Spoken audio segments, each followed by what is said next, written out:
Dari tiga pasangan capres dan cawapres ini, yaitu nomor 1 Bapak Anies dan Gus Muhaimin atau Caimin, nomor 2 Bapak Prabowo dan Mas Gibran, sedangkan nomor 3 adalah Bapak Ganjar dan Bapak Mahfud MD, kira-kira yang mana yang lebih baik untuk dipilih? Ini pertanyaan sudah sangat demokratis dan universal. Lebih luas daripada pertanyaan yang sebenarnya ingin saya ajukan, yaitu mengapa memilih Anies. Baiklah, mohon disimak pelan-pelan. Yang pertama, prinsip memilih itu adalah membanding-bandingkan mana yang lebih baik di antara objek yang dijadikan pilihan tersebut.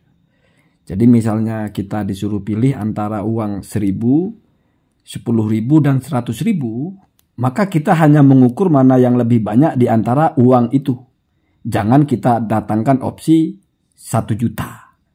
Artinya ketika orang memilih yang 100.000 itu sudah tepat, karena itu sudah jumlah tertinggi dibandingkan dengan 1.000 atau 10.000. Walaupun memang 100.000 masih di bawahnya 200.000, di bawahnya 1 juta dan seterusnya.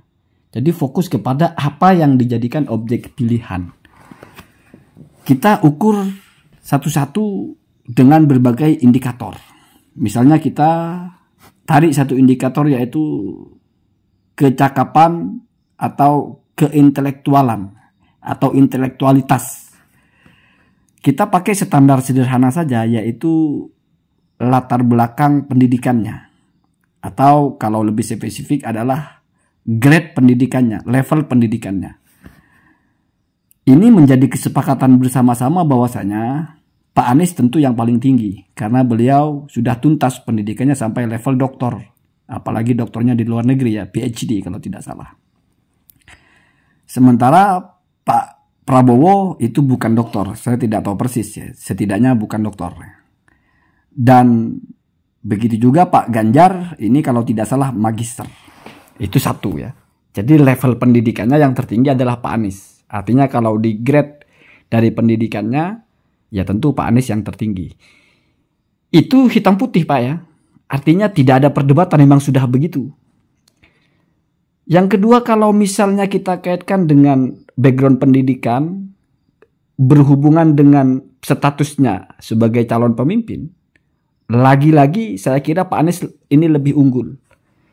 Karena kalau dilihat dari jurusan pendidikannya, Pak Anies itu S3-nya adalah di bidang politik, S2-nya di bidang manajemen publik, S1-nya di bidang ekonomi. Jadi lengkap. Sementara Pak Ganjar itu kalau tidak salah, S2-nya saja yang di bidang politik. Artinya S2 bidang politik lawan S3 bidang politik. Ya kita sekali lagi fokus kepada grade pendidikannya. Tentu saja tetap Pak Anies lebih tinggi, dan Pak Prabowo ya wallahualam setahu saya enggak ada S2 bidang politik apalagi S3. Kemudian misalnya kita bicara yang lebih real, yaitu pengalaman memimpin. Pengalaman memimpin di sini bisa jadi antara Pak Anies dan Pak Ganjar itu sama-sama pernah menjadi pemimpin yang jenis kepemimpinannya itu sama dengan seorang presiden.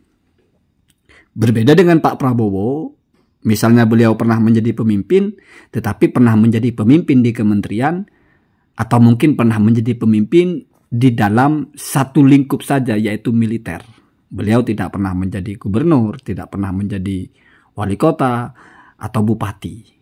Bahkan mungkin camat pun belum pernah, walaupun bukan ukuran harus pernah menjadi camat, enggak juga ya.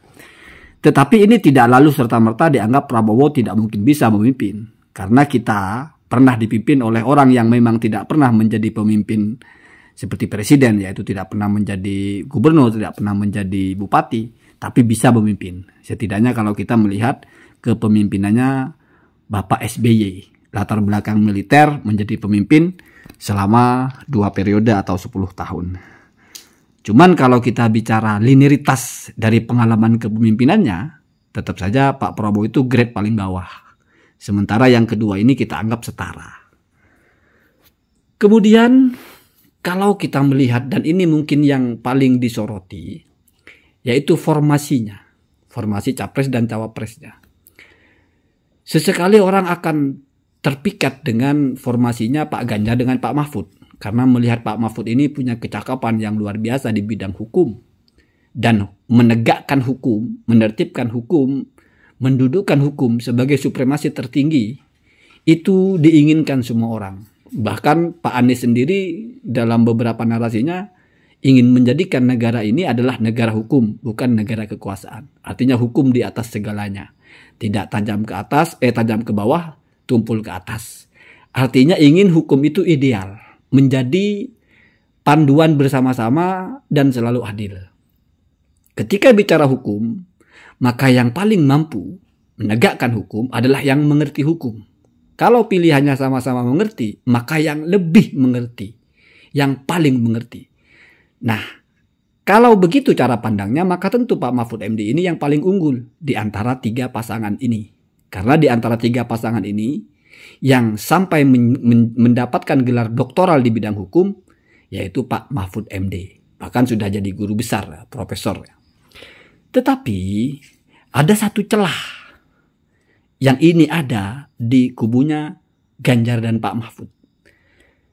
Orang kalau melihat pasangan ini sepertinya mirip sekali dengan formasi antara Pak Jokowi dengan Kiai Haji Ma'ruf Amin di periode 2019 sampai 2024. Di mana Kiai Ma'ruf Amin itu adalah pakar di bidang ilmu agama, pakar fikih.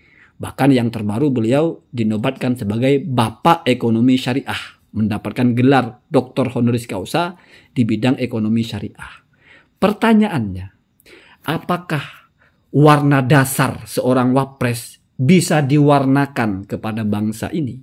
Maka untuk menjawab itu adalah seberapa besar dampak dari wapres seorang pakar ekonomi syariah kepada perkembangan ekonomi syariah di Indonesia.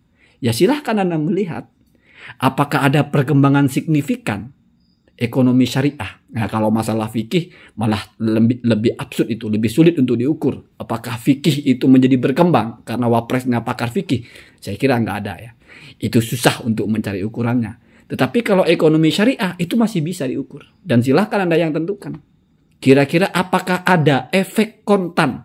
Artinya ada efek yang signifikan yang menunjukkan bahwasanya seorang wapres dengan kapasitasnya, dengan karakter atau background kompetensinya bisa mewarnai. Karena ini nanti akan berbanding dengan apakah kalau Pak Mahfud menjadi wapres, nanti penegakan hukum itu akan ideal karena wapresnya seorang pakar hukum. Itu menarik untuk dijawab, dikomparasikan dengan ketika Kiai Haji Ma'ruf Amin menjadi wapres dengan kapasitasnya pakar ekonomi syariah. Kenapa? Karena kesamaan dua formasi ini banyak. Yang pertama Pak Jokowi sebagai Pak Ganjar, itu sama-sama diangkat oleh partai. Sama-sama bukan dari keturunan tokoh. Artinya bapaknya bukan seorang profesor, beda dengan Pak Prabowo atau Pak Anies. Begitu juga Pak Jokowi. Begitu juga dikenal sebagai pemimpin yang merakyat, sering berdialog dengan rakyat dan sebagainya, bahkan mungkin juga sering belusukan. Tetapi sekali lagi pertanyaannya, selama masa pemimpinan Pak Jokowi diwapresi oleh Kiai Haji Ma'ruf Amin, apakah background kepakaran dari wapresnya menjadi warna? Apalagi kalau dimunculkan narasi, bukankah Pak Mahfud MD ini pernah menjadi Menpol Hukam, bahkan sekarang masih menjadi Menpol Hukam? Lebih besar mana pengaruh seorang wapres dengan seorang menteri? Kira-kira siapa yang menyusun rencana kerja dalam bidang hukum itu? Apakah menterinya atau wapresnya? Walaupun saya bukan pakar di sini, setidaknya kita sepakat bahwasannya yang menyusun itu ya tentu menterinya. Artinya, ya mungkin walaupun ini opini pribadi saya, kekuasaan seorang menteri terhadap apa yang dikomandaninya, misalnya menteri hukum, kepada masalah hukum, itu lebih leluasa daripada seorang wapres.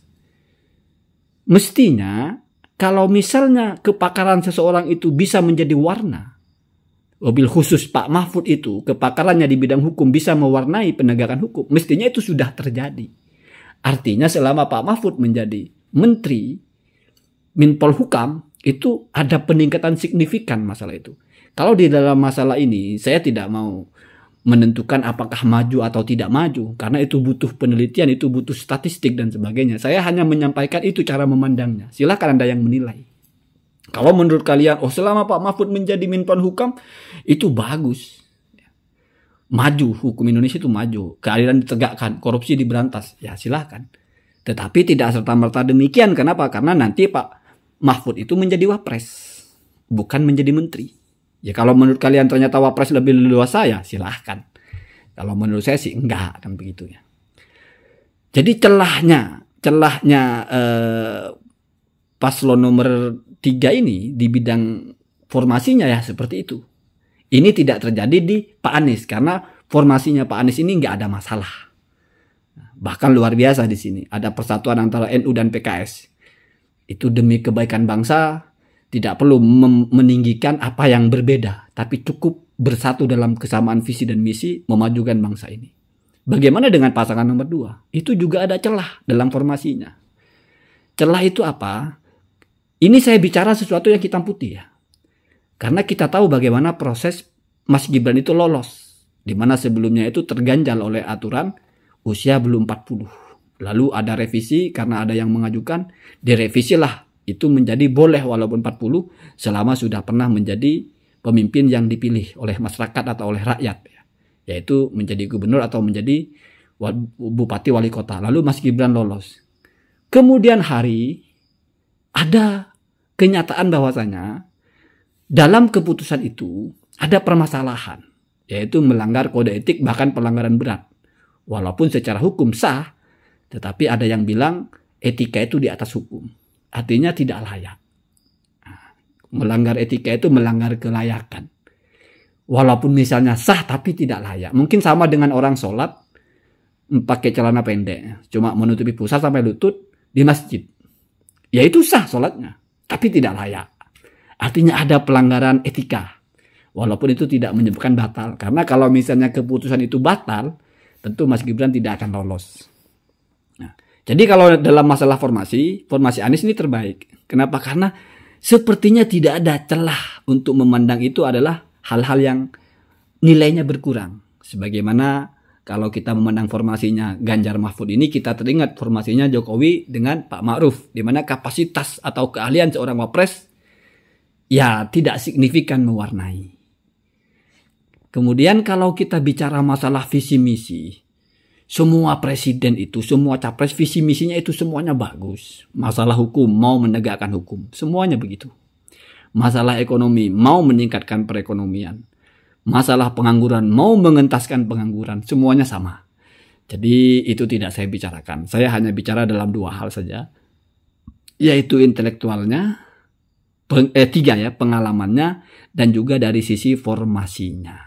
Ya silakan kalian yang mempertimbangkan. Allahumma hdina ada sabil.